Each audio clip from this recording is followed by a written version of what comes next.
Hey everybody, Dr. Joe Bafil here, Bafil Family Chiropractic, and number one, I want to thank you for being here today. Another spinal workshop in our workshop series, an opportunity to connect with you. But what a great topic here today is really the brain and gratitude, the neuroscience of Thanksgiving. Wow, what an opportune time for this. This is awesome. So let's think about this. What are you most thankful or grateful for in this moment, right here, right now? Seriously, stop. Ask yourself. If you're having a tough day, which we all do, and aren't able to come up with anything off the top of your head, that's all the more reason to ask the question. The New York Times recently referenced a scientific study. And they found that even if you aren't able to think of anything to be grateful for, simply asking the question is powerful enough to change your brain chemistry. But the reality is there is always something to be grateful for.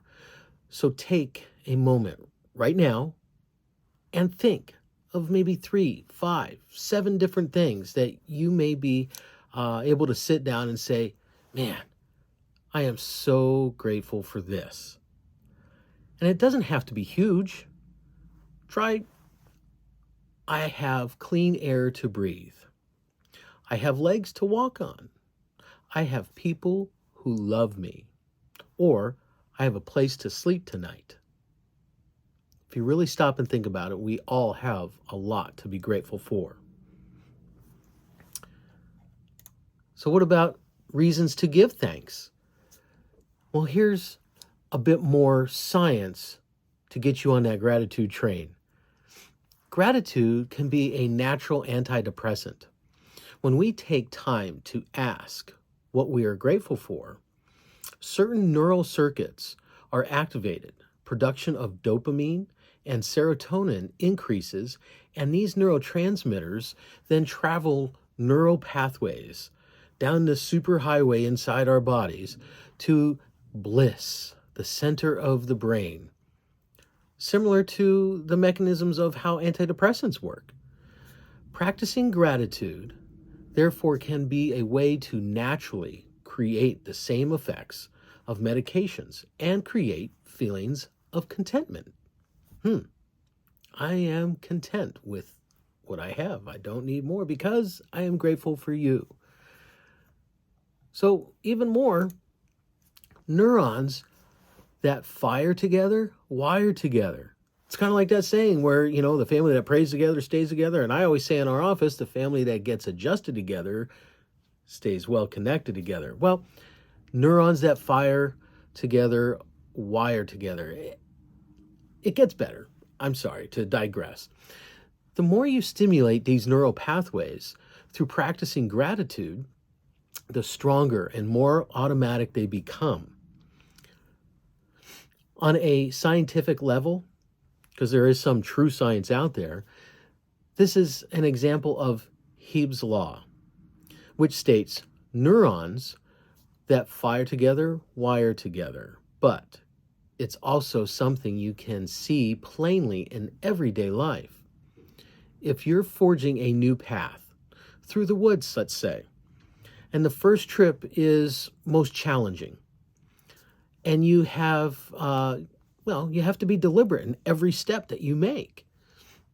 But the more times that you're on this path and you travel it day in, day out, well, the more defined it becomes and it's easier to follow. Your brain works the same way. The more times a certain neural pathway is activated, neurons firing together, the less effort it takes to stimulate the pathway the next time. Neurons wiring together. So let's say it again. Neurons that fire together, wire together. I know it's kind of corny, but there's a lot of truth to it. When we put our attention, or what and where we put our attention, it grows.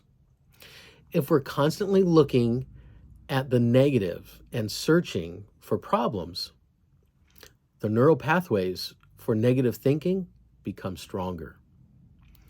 But practicing gratitude can shift our attention to look for what is going right instead of looking for problems to solve. Over time, this encourages our brain to be more consistently searching for constructive themes in our life instead of destructive ones, helping us water the flowers instead of watering the weeds. So you might be wondering and asking that question, how do I start this? How do I start that continual, consistent attitude of gratitude? Well, I'm glad you asked. Well, number one, write it down. Take time, a piece of paper or a 3x5 card like I have here, and write down your top 3, 5, 7 that you're most grateful for. Really think about it. Make a conscious effort to find the things that bring you joy or even just peace of mind. And notice that there is always something to be grateful for in any given situation. And I show you these cards here because I do it every day. This is called my gas card. And we're going to dive in a little bit more about the process of this, but I'm just going to give you what I do. I write it down every morning. Why do I do it? Because it sets the tone for my day. I write down 7 things that I am grateful for. And thus it goes on my card that I can have an opportunity when things are getting a little rough, a little aggravating, a little hairy. Instead of me scratching somebody's eyeballs out, I'm just kidding, I don't do that. I reach for my card and I look at it, I read it, and it brings me back to the center. Why does it do that? Well, it helps me be centered and focused on the things that are most right. But it has to be a routine, and that's number 2. Get into a routine. I want to challenge you to do this practice every day. What's 3 things? What's 5 things? What's 7 things that you are most grateful for? I mean, think about, I am most grateful for my wife, my daughter, my peace of mind, and the connection I have with my Lord and my Savior. The things that I get to do in the mornings, walking with my brothers, going for coffee, just having that connection, getting to connect with patients. I am so grateful to have these opportunities to inspire you. But it's that routine. You have to make it a habit. So take the next 10 days and start that. Make it a routine every morning. I mean, you can make it fun. You can keep a journal by your bed, and each night take a moment and scan your day for everything that brought a smile to your face, like me.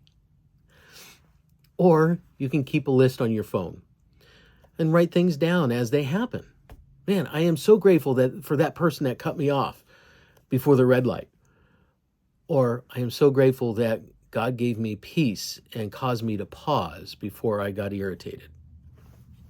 I'm just giving you examples. You never know. This can be a nice pick-me-up to read when you're feeling blue. Another option is get an accountability partner and do a 5-minute check-in each week and read your list. Man, accountability is so cool because there's grace. You just lean on that person and that person lean on you. You're accountable to each other, but sharing that, not solving the problems, just sharing your gratitudes. Man, this is awesome stuff. And the third thing is we can meditate on this. We can meditate. I know you're getting a picture of some yogi master saying namaste and holding their hands together. No, It's when we meditate, when we focus on these things, we make room in our headspace to get rid of the old stress. This makes it so much easier to feel gratitude in our everyday lives and to rewire our brains so that finding the bliss comes more intentional. And we got to repeat this process. We can't just do it one day. We got to keep going. Gratitude is like going to the mental gym, strength training for your neural pathways. If you will, think of it that way. Okay, we got a lot of weight on the bar and we're going to push it up there, but we got to do it a little bit at a time. It's a process, and every process takes time. So the more we practice feeling grateful, the stronger that muscle gets. And over time, the workouts that at first seem very challenging become easier and easier to do. Just have to keep showing up.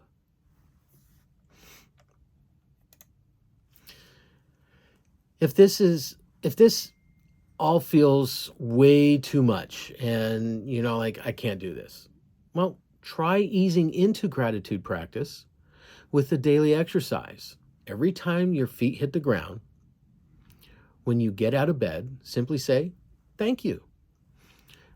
Nature likes to be paid attention to as much as the rest of us. I like attention. Thank you. Thank you.